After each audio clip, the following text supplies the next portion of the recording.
#1 PNP station in the whole province of Iloilo for the past 3 months.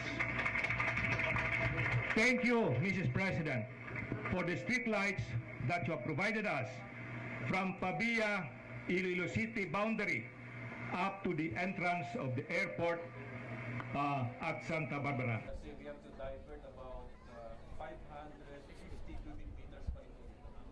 Kasi yung 50 years flood frequency is about 20 kilometers per full of squatters. Borders ng Iloilo City. Ito yung dinalo nyo 2 years ago. Yeah. This is a very important project for me. In fact, sa ako nanging presidente, this is supposed to be cancelled already, yung JBIC loan. But I insisted that it continue. And I'm very glad that it is here now. It gives a great pleasure. Kagtani sa mga umaabot ng mga typhoon, hindi na magsakripisyo ang damo ng mga buhi diri sa Iloilo, kag sa Pavia.